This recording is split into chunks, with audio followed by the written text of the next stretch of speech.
Last week, we went over the convoluted founding story of Ele.me, China's #2 food delivery service after the newly IPO'd Meituan.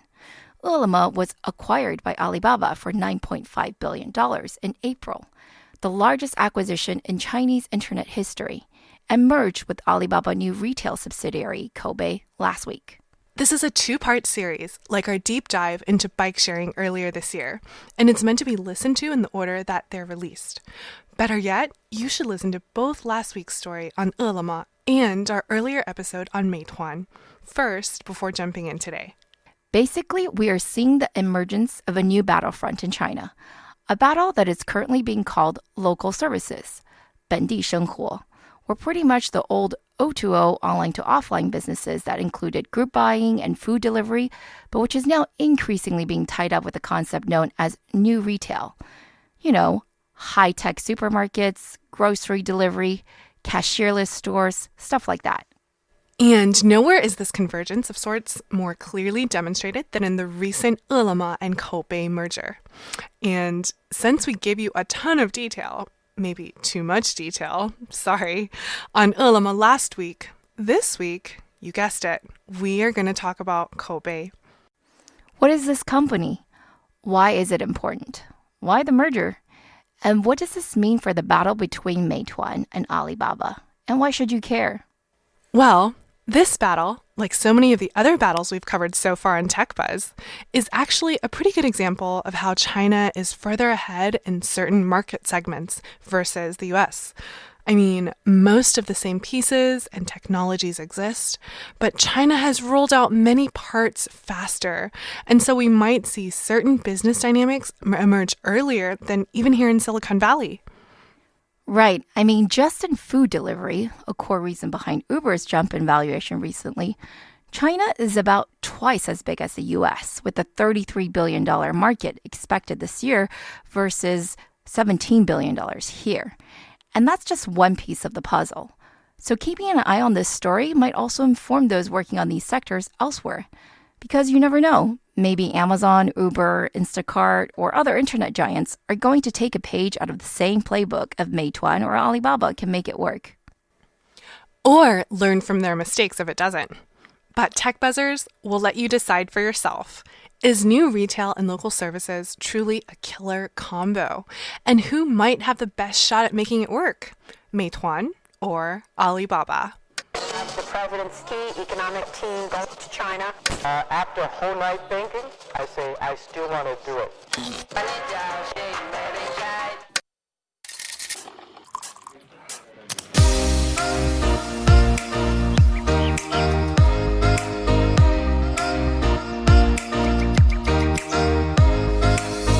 Hi everyone, we are Tech Buzz China by Pandaily, powered by the Sinica Podcast Network.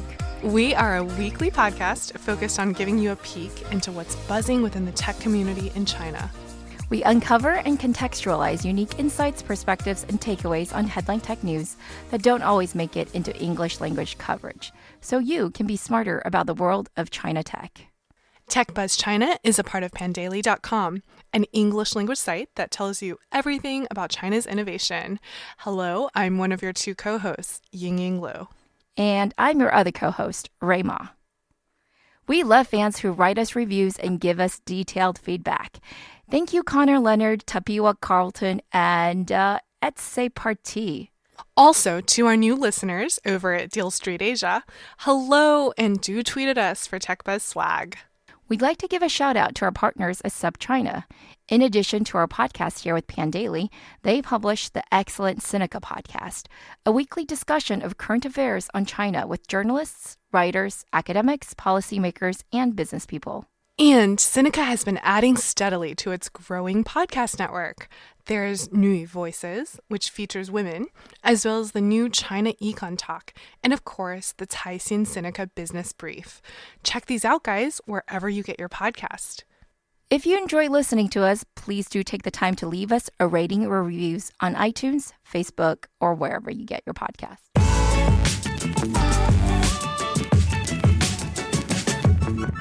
Koubei, which literally means word of mouth, has led 2 lives. So no, you're not crazy if you think you've heard of this brand before. It was started in 2004 by an early Alibaba employee and initially focused on housing search. Then it tried to be the Craigslist and Yelp of China before being bought by Alibaba and merged into its Yahoo China division.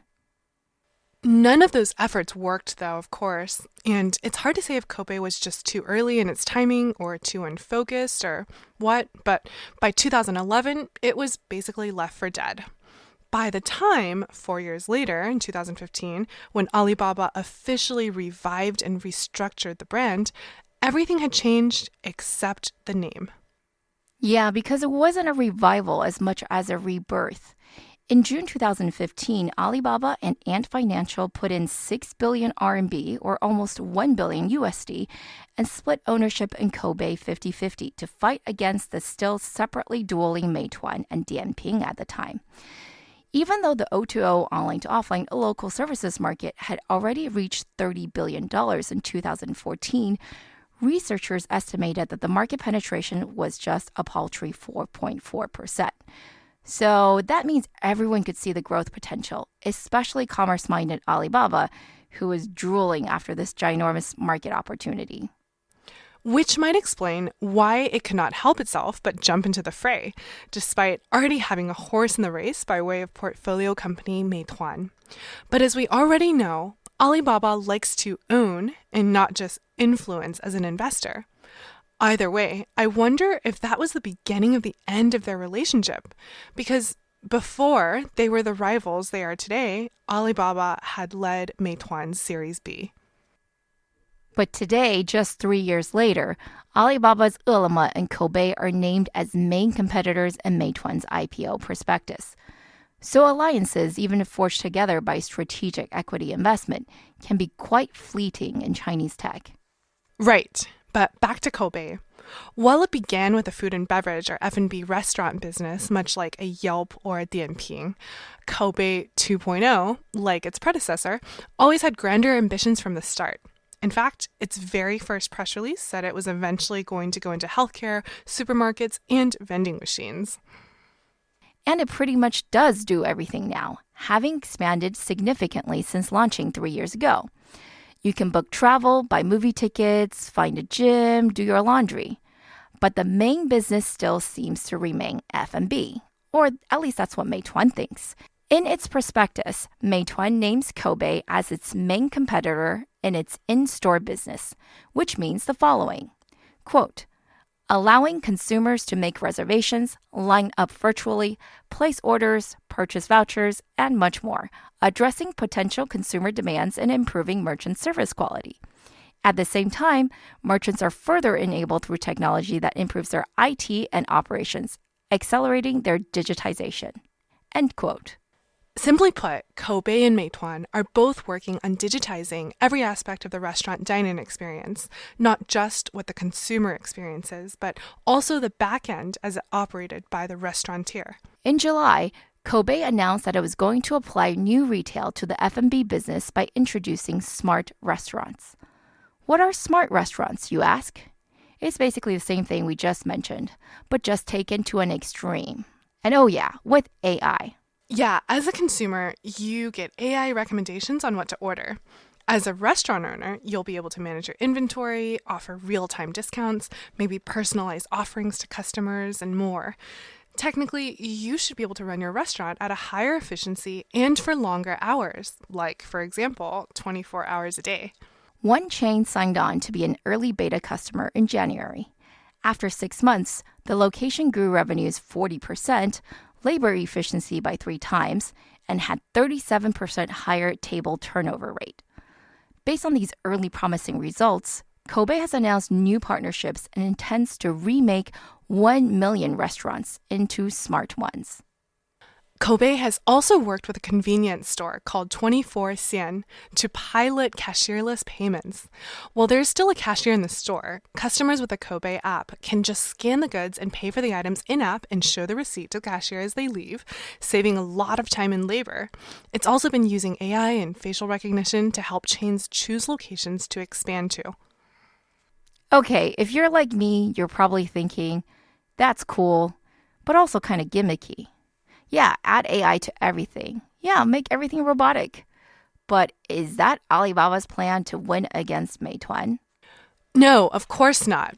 These are newer initiatives and make for good headlines, but the crux of the battle is still for all of local services, not just F&B. There's so much offline consumption that can be digitized. In China, it's popular to refer to the 30 trillion RMB of annual Chinese 社会消费, aka private consumption, sometimes also called household or just domestic consumption. That, by the way, equates to about 4 trillion US dollars. And F&B, it accounts for just 12 to 15% of this number. Yes, and over $30 billion of that in China is already online. But guess what else is also 30 billion? E-grocery in China. The US, again, is about half the size of China. So naturally, beyond F&B, Koubei has pushed into other aspects of daily life, such as convenience stores and supermarkets. And the push has been very serious, too. So most of you probably know about Singles Day, or November 11th, which is commonly referred to as 双十一, or Double 11 in Chinese. It's the equivalent of Black Friday or Cyber Monday in China, and something that Alibaba invented but is now probably the single most important day for the company. But you haven't heard much about 双十二, or December 12th, Double 12, which is also an Alibaba invention, but was a pretty lackluster affair until a few years ago, when a bunch of offline merchants adopted it as their own shopping holiday. We're talking large electronics stores, supermarkets, convenience store chains, and basically a lot of businesses with an offline presence who tried to make it into the O2O holiday of the year. It's still not that big, not compared to Singles Day anyway. But because Singles Day is so closely affiliated with Alibaba's Taobao and Tmall, other players like Baidu and Meituan have been trying to get a piece of the action on Double 12 instead. But Alibaba wasn't going to let them get away with that so easily. Beginning in 2015, Alibaba has been trying to brand Double 12 as a Koubei holiday. And last year, it upped the stakes by having its most popular app, Mobile Taobao, include a special promotional link for Koubei Double 12 shopping holiday. And how has that worked out?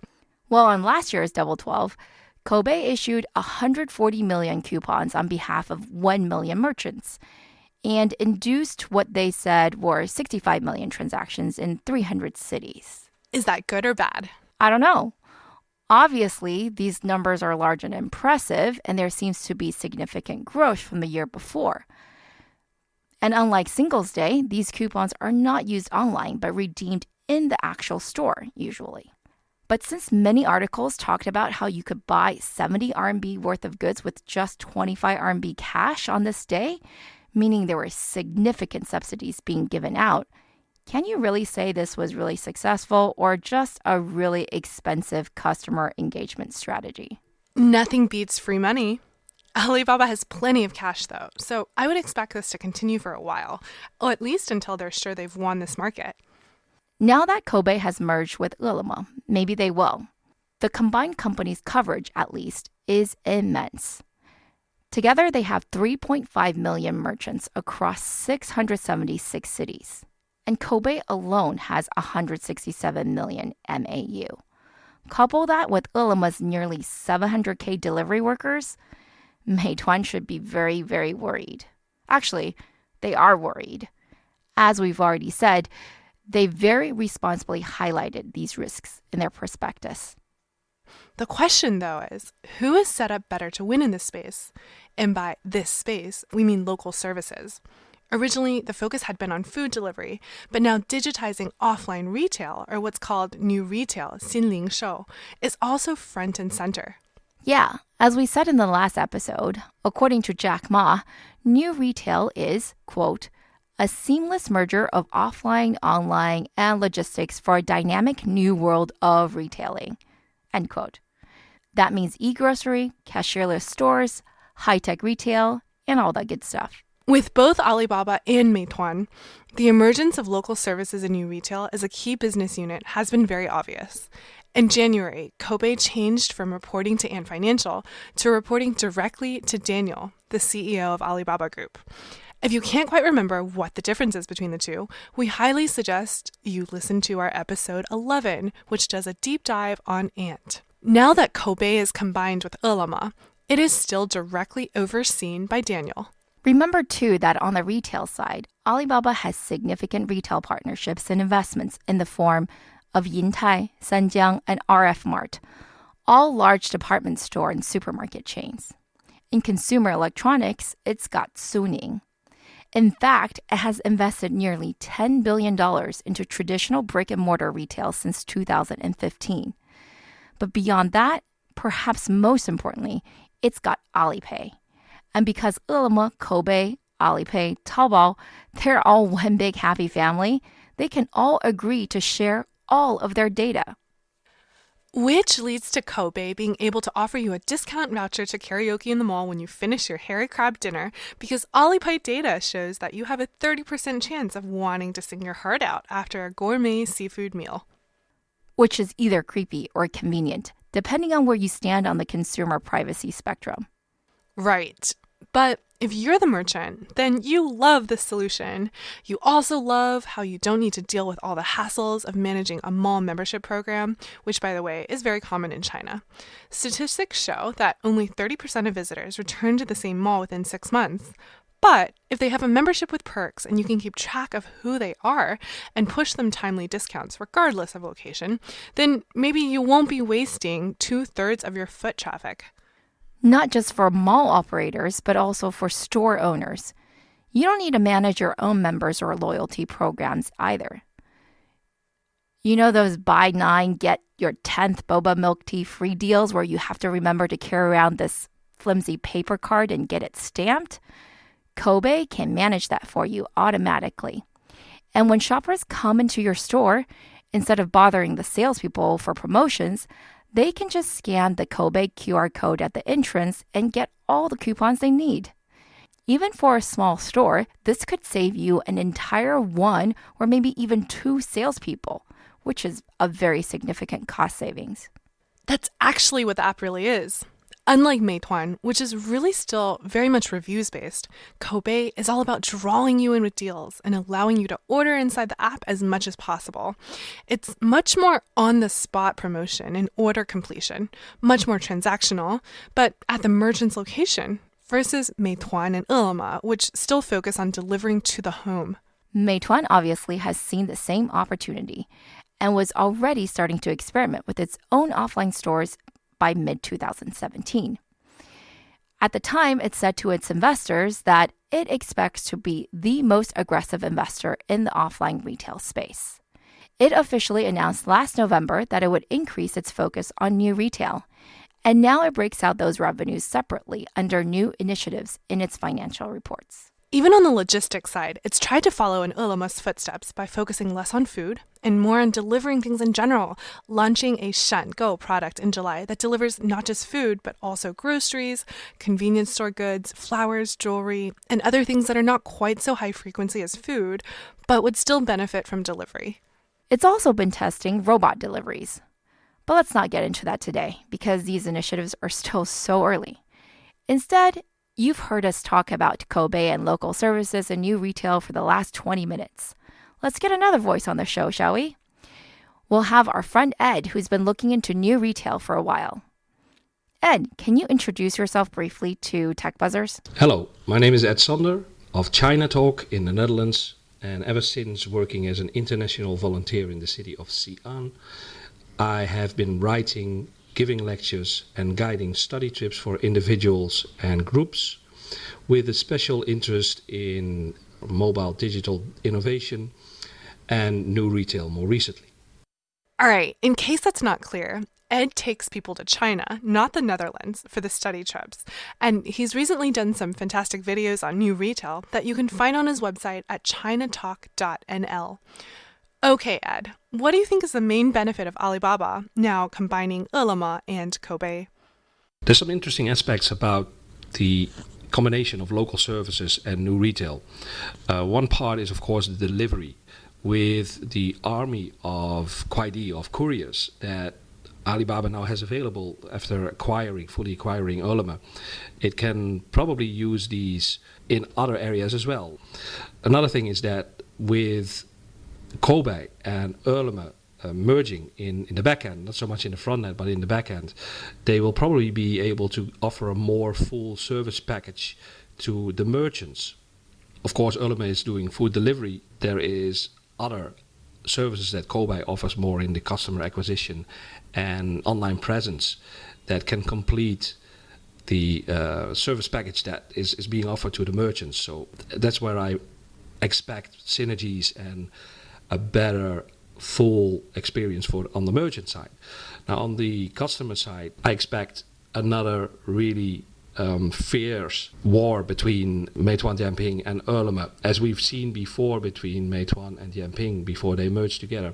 So it will probably result in more customer discounts and merchants subsidizing. I'm not so sure that's a good thing, that Chinese people will be having such cheap fast food delivery.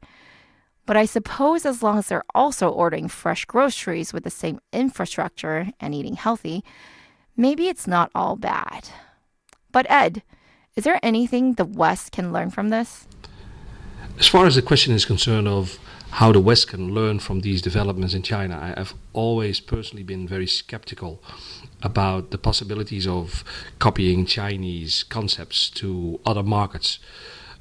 Most of all because the conditions are very different in most other markets. The labor costs are still quite low in China, and that's how you can, for instance, apply a lot of order picking people inside the Hema stores and lots of couriers delivering food and groceries.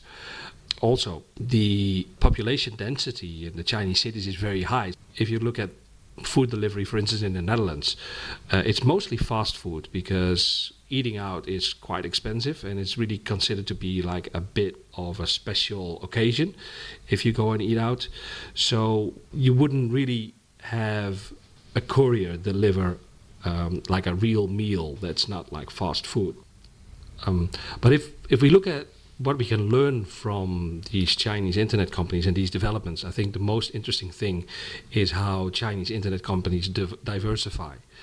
Whereas in the West, we tend to stay sort of like in our own field, in our own area. And that's I think where we can really learn, the West can really learn from China. Hema, by the way, is Alibaba's tech-infused supermarket that we will have to get into another time. Anyway, I agree that operationally there might not be too much in common, but from a high-level consumer needs and trends perspective, there's still a lot to digest and maybe incorporate. Totally agree with you there.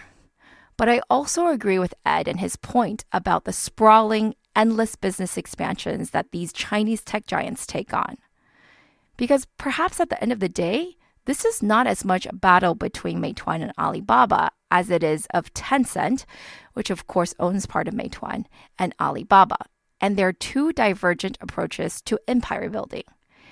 If it hasn't been obvious from our prior coverage on these two companies, Tencent invests while Alibaba acquires. Perhaps that's an oversimplification, but Tencent is often content to take a minority stake and stay there, while Alibaba likes to incubate and spin out, acquire, or set up JVs, often with a majority ownership position. Or even if it began as a strategic investment, the goal is often for Alibaba to acquire outright, as in the case of Ultima. Tencent's strategy might be faster and less risky, since it's more light touch and less capital intensive after all. But Alibaba has more control and can integrate much more tightly. While Tencent has created a superstar team, we're talking about JD, Meituan, Didi, and all that, Alibaba has a family with a capital F.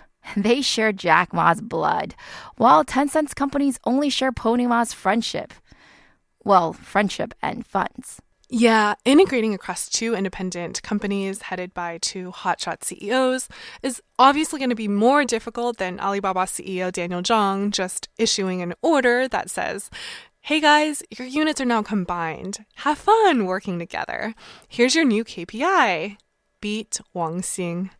And now Meituan is a public company with investors scrutinizing its every move.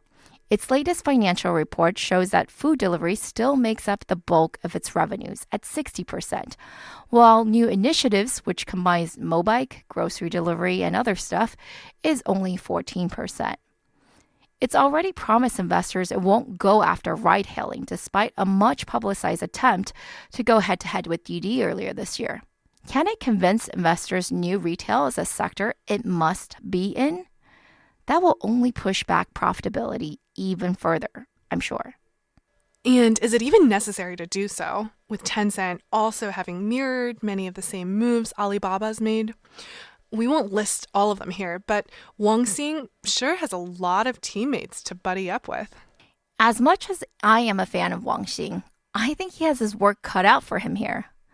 Alibaba is super serious about local services, and the amount of data it has on its users, coupled together with the amount of cash it's willing to go through to back these initiatives, based on its subsidies for Ele.me and Koubei Double 12 Shopping Festival we talked about earlier, really makes me favor Alibaba more in the long run.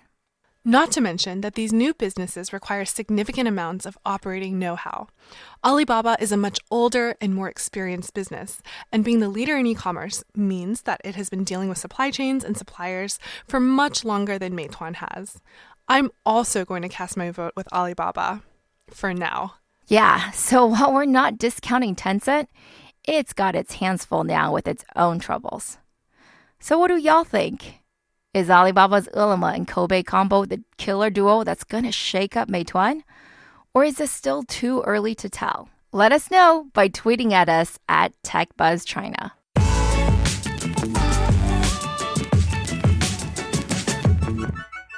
Okay, that's all for this week, folks. Thanks for listening. We really enjoyed putting this together, and we're always open to any comments or suggestions. As always, you can find us on Twitter at ThePanDaily, at TechBuzzChina, and my personal Twitter account is spelled GINY. And my Twitter is spelled RUIMA. We will be back here same time next week. TechBuzz China by PanDaily is powered by the Sinica Podcast Network. PanDaily.com is an English language site that tells you everything about China's innovation. Our producers are Bonnie Zhang and Kaiser Guo. Our intern is Wang Menglu.